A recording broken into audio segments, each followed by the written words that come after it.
আসসালামু আলাইকুম। আমার বাড়ি জেলা মাগুরাতে। এখন আর সময় হয় না, কিন্তু একসময় ছিল ছোট ছোট চুটকি বা সময় উপযোগী, সময়ের প্রয়োজনে, মুহূর্তের প্রয়োজনে ছোট ছোট শ্লোক বলতো, আমরা বলতাম। এখন অবশ্য এগুলো দেখি না। তো সেই অনেক দিন আগে, অন্তত 50-60 বছর আগের একটি শ্লোক: হাম্পাই দাম্পাই চুলোর পরে জেনে মাগিরা রান্দে বারে। এই কথাটা বলছি কি, তার আগে আরও দুইটা কথা বলি। আপনি খেয়াল করে দেখবেন, এই যে পোষা কুকুরগুলা, বাড়িতে যে পোষা কুকুরগুলা বড় লোকেরা পোষে পালে, এর ঘেউ ঘেউখানি গেট পর্যন্ত, গেটে দাঁড়িয়ে খুব হাম্পাই দাম্পাই করে। তার বাইরে গেলে কিন্তু লেজ বাঁকা করে পিছনটা ঢেকিয়ে দুই পায়ের মাঝখান দিকে লেজের মাথা বের করে নিয়ে দৌড়িয়ে পালিয়ে আবার বাসায় ঢোকে। মানে ঠিক সেম। আর একটা উদাহরণ দেই, যেহেতু আমার সব ভিডিওই রাজনৈতিক, এখন আমি রাজনৈতিক উপমার ভিতরে আসি। কিছু নেতা নেত্রী, বিশেষ একটি দলের, যারা এখন ক্ষমতায় আসার জন্য উন্মুখ, তাদের কিছু নেতা নেত্রী ঢাকা কেন্দ্রিক। তারা কোনো জনগণের নেতা নন। দল তাদেরকে নেতা বানিয়ে রেখেছেন, নিজেদেরকে নেতা মনে করেন। এদের কাজ একটাই, টকশোতে বিক্রি হওয়া। টকশো কখন কোন মিডিয়া তাদেরকে আমন্ত্রণ জানাবে, কিছু সম্মানী ভাতা দেবেন, সেইখানে বসে তাদের দলীয় পরিচয় দিয়ে বক্তব্য পেশ করবেন। টকশোর ইতিবৃত্ত সবাই জানা আছে। 3-4 দিন আগেই টপিকটা দিয়ে দেয়, কোন ধরনের প্রশ্ন করা হবে সেটাও একটা গাইডলাইন দিয়ে দেওয়া হয়। উভয় পক্ষকেই গাইডলাইন দিয়ে দেওয়া হয়। সেই গাইডলাইন অনুযায়ী ওনারা উত্তর মুখস্থ করে আসেন। আবার অনুষ্ঠান শুরু হওয়ার আগেও আধা ঘন্টা 1 ঘন্টা এসে একসাথে একই চা কাপে করে কফি টফি খান। এখন নাম বললে আবার অনেকেই করবেন, হয়তো দেখা যাচ্ছে শামীম ওসমান, ব্যারিস্টার রুমিন ফারহানা একই কাপে। রুমিন ফারহানা যেখানে ঠোঁট লাগিয়ে কফি খাচ্ছেন, শামীম ওসমানও সেখানেই ঠোঁট লাগিয়ে কফি খাচ্ছেন, সুন্নত পালন করছেন, সেভাবে কফি খাচ্ছেন, নিজেদের ভিতরে টানতরিকতা পরিবেশ তৈরি করছেন, প্রশ্ন উত্তরের একটা স্বাভাবিক অবস্থা তৈরি করে নিচ্ছেন। তবে এখানে বলবেন যে হ্যাঁ, অনেকেই তো অনেক উচ্চবাচ্য মারামারি হানটাম্পাই দাম্পাই করে। সবার ক্ষেত্রে না, হাদিদের ক্ষেত্রে সেটা হয় না। ওসমান হাদি আছে বা তার যারা বলিষ্ঠ, আমি যে প্রথমে যে উপমা দিয়েছি সেই উপমার বাইরে যেয়ে যারা নেতা, তারা না, কিন্তু বড় বড় দলের অভিভাবক নেতা নেত্রীগুলো যে সাজানো মঞ্চস্থ অভিনয় করেন ওই বিভিন্ন টকশোতে এসে, তাদের কথা বলছি। এরা হলো একটি দলের, রাজনৈতিক সংগঠনের পোষা পালা কুকুর। এদের ঘেউ ঘেউ কথাবার্তা, শুধু টকশোতে এসে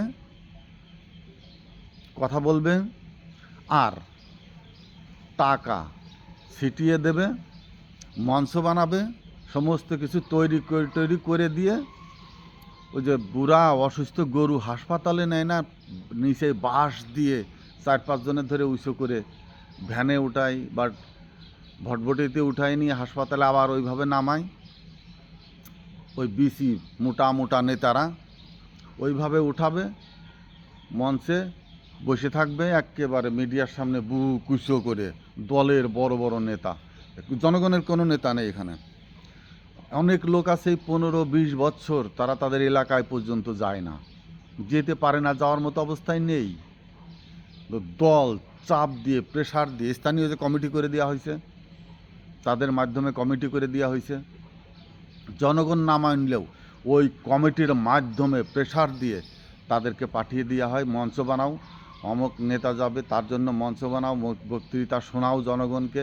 জনগণ শুনুক আর না শুনুক, উপস্থিতি দেখাইতে হবে। অর্থাৎ দলের তৈরি নেতা, এদের এই দলীয় কুকুর, এদের চিল্লাচিল্লি, তারপরে অনুষ্ঠান শেষ করে জুতার বাড়ি খাবে না কিসের বাড়ি খাবে, তাড়াতাড়ি অনুষ্ঠান শেষ করে দ্রুত প্রস্থান ঢাকাতে নিয়ে এসেছি বাসভবনে, দলীয় কার্যালয়ে। কখন মিডিয়া ডাকবে, কখন কোন ওই কুকুর যেমন নাক শুকে বেড়ায় না, কোথায় একটু ঘু আছে, তারা এরম নাক শুকে বেড়ায়, কোথায় অনুষ্ঠান হচ্ছে, আমাকে যেন ডাকে, আমাকে যেন রাখে। কিছুদিন আগে বরিশালে তো দেখছেন খসরু মিয়া আর এক অনুষ্ঠানে যে বসে আছেন, মানে অনুষ্ঠান খুঁজে খুঁজে বের করে কোথায় তারা একটু গিয়ে বসে মিডিয়ার সামনে উপস্থিত হবেন। দলীয় নেতাকর্মীরা ওখানে গেলেই বড় একটা সম্মানী ভাতা তো থাকেই তার জন্য। কিন্তু ওই যে কুকুররা গেট পর্যন্ত হাইফাই দাইফাই করে না, সিংহ কি করে? সিংহ নিজের এলাকা ছেড়ে বাইরে গিয়ে খেলে চলে আসে, বাইরে গিয়ে খেলে, সেটা হলো সিংহ। আর সেই রাজনীতির সিংহ কারা? যারা মিডিয়ার ধার ধারে না, টকশোর ধার ধারে না, নিজ পায়ে নিজ উদ্যোগে নিজের মতো করে সারা দেশ চুষে বেড়াবে, সারা মানুষের ভিতরে অবাধে স্বচ্ছভাবে ঢুকে যেতে পারে, তারা হলো সিংহ।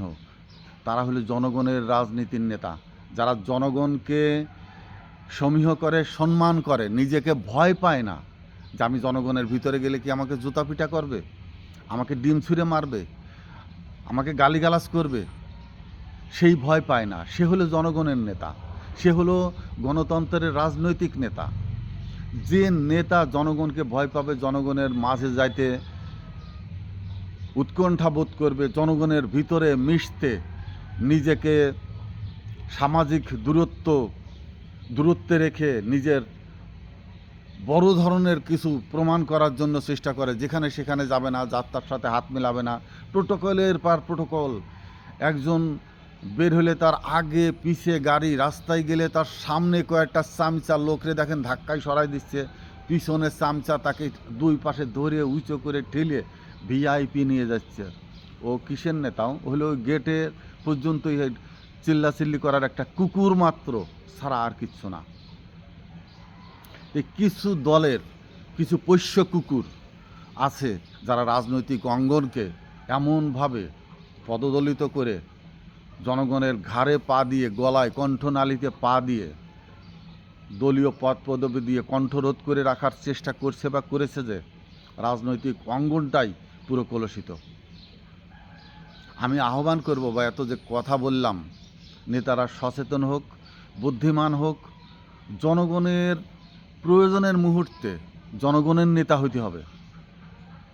একটা জার্সি পরে একটা রেমিটেন্সে যোদ্ধার ছেলে একটা চামড়ার স্যান্ডেল পরে 300-350 টাকা দাম একটা প্যান্ট, আর খেলোয়াড়ের একটা জার্সি পরে পুরা আন্দোলনকে আন্দোলিত করে বিপ্লবী সংগঠনের মতো দুর্বৃত্ত একটি দুর্বার সংগঠন করে গণ অভ্যুত্থান ঘটিয়ে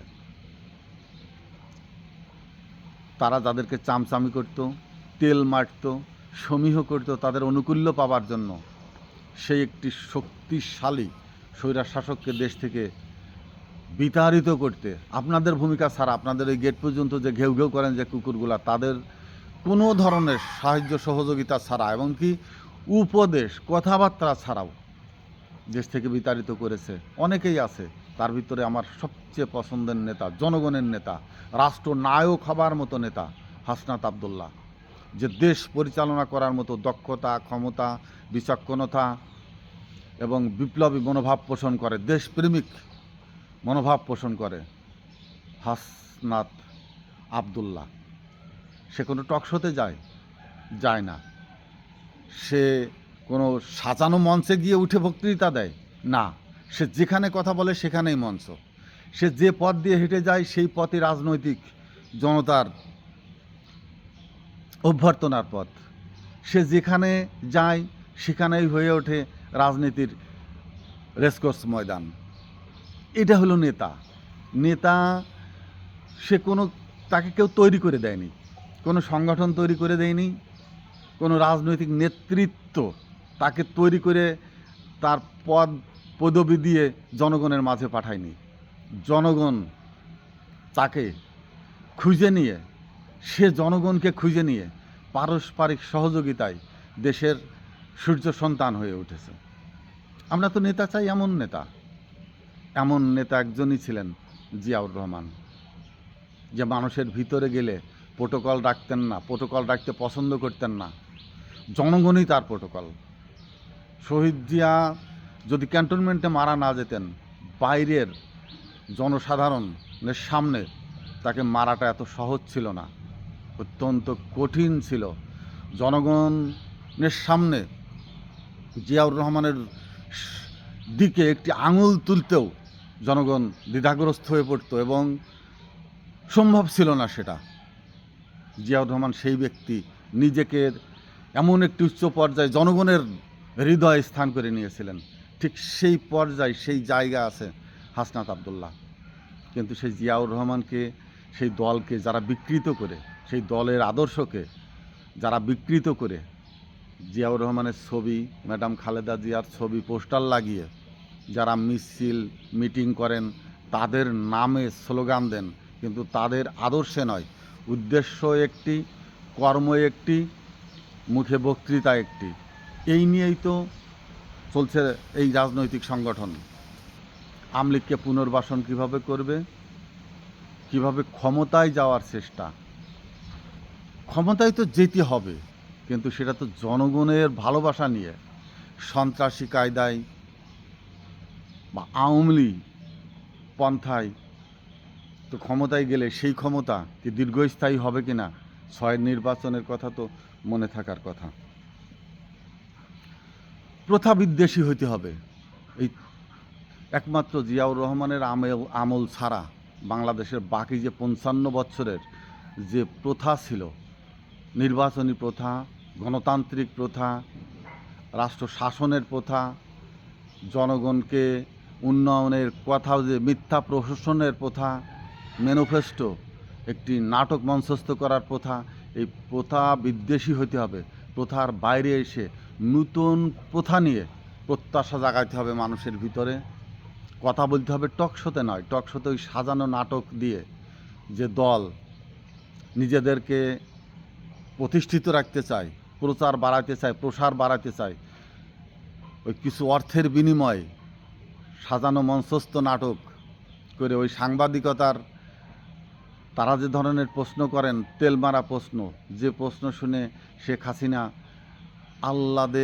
আহ্লাদে ফেটে পড়ে যা ইচ্ছে তাই বলে ফেলেছিলেন, যার জন্য তাকে দেশ পর্যন্ত ছাড়তে হলো। ওই সব তেলমারা হলুদ মিডিয়ার থেকে বের হয়ে এসে, টকশো থেকে বের হয়ে আসে, যতক্ষণ না নিজের এলাকায় সাধারণ মানুষের সাথে কাদা, ঘাম, বৃষ্টি, রোদে পোড়া মানুষের ভিতরে না ঢুকতে পারছেন, নেতা হওয়া কি সম্ভব? হ্যাঁ, আপনারা দলের নেতা, যে দল রাষ্ট্র ক্ষমতায় ছিল সেই দলের নেতা, দল আপনাদেরকে নেতা করেছে। বিএনপির কার্যনির্বাহী কমিটি, স্থায়ী কমিটি, নীতি নির্ধারণী কমিটির এমন একটি নেতা নেই যে তৃণমূল থেকে রাজনীতি করে উঠে গেছে ওই পর্যায়ে। সমস্ত নেতাই বর্তমান যেগুলো, সব বানানো নেতা, দলের বানানো নেতা। হ্যাঁ, আমানুল্লাহ আমানরা 91-এর আন্দোলনে ছিল, সেটা আন্দোলনের ভিতরে, কিন্তু তার পরবর্তী কার্যক্রম অত্যন্ত বিতর্কিত, অত্যন্ত ঘৃণিত, অত্যন্ত গর্হিত কাজ। ম্যাডাম খালেদা জিয়ার সাথে যে তারা বিহেভ করেছে ওই সময়টাতে, দলের যত ধরনের বিপর্যয়ের মুখোমুখি তথাকথিত কেন্দ্রে থাকা বা বৃহত্তর ঢাকার যে এমপিগুলা, তারা অধিকাংশ ক্ষেত্রেই তারাই দায়ী। তারা আন্দোলনকে যুগপৎ করতে পারেনি, দালালগিরি করে, অর্থকড়ি খেয়ে, টাকা পয়সা খেয়ে, আওয়ামী লীগের তোষামোদি চাটুকর হয়ে তাদের পয়সা খেয়ে আন্দোলনের লোক রাখেনি, যার জন্য লগি বৈঠা বলেন বা বিএনপির বিপর্যয়ের যেসব কারণ, তারা এখনও ঢাকার বিএনপির কেন্দ্রীয় কার্যালয়ে বসে সেই রাজনৈতিক শিষ্টাচার বহির্ভূত কার্যকলাপই চালিয়ে যাচ্ছে। তারা গেটের বাইরে গিয়ে জনগণের ভিতরে কথা বলার মতো সৎ সাহস রাখে না। আমি আহ্বান জানাবো, হাসনাত আবদুল্লাহকে অনুকরণ করুন কিভাবে রাজনৈতিক নেতা হইতে হয়। তার ভিতরে সেই বৈশিষ্ট্যগুলো আছে, তাকে দেখুন, শিখুন, বুঝুন। তবে এই বুড়াদের দিয়ে আর হবে না। একেবারে হেভি ওয়েটের নেতা যারা বিএনপিদের একেবারে পুরা গাছের পাশ হাতে রেখে বাকি সমস্ত ছাটিয়ে ফেলে দিয়ে নূতন প্রজন্ম, নূতন নেতৃত্ব, ভালো ভালো মেধাবী শিক্ষিত ছেলেপেলে যারা আছে, এলাকায় রাজনীতি করছে, এদের থেকে যতক্ষণ দল তুলে নিয়ে নেতৃত্বের শীর্ষস্থানে না নিতে পারে ততক্ষণ বিএনপি এই ভরাডুবির ভিতরেই থেকে যাবে। সচেতন হবার এখনও অনেক সময় আছে। গেটের বাইরে গিয়ে কথা বলার মতো মাঠ তৈরি করুন, ঘেউ ঘেউ না করে সিংহের মতো সারা মাঠ খেলে চলে আসুন নির্দ্বিধায়, যেমন খেলছে হাসনাত আবদুল্লাহ। আসসালামু আলাইকুম।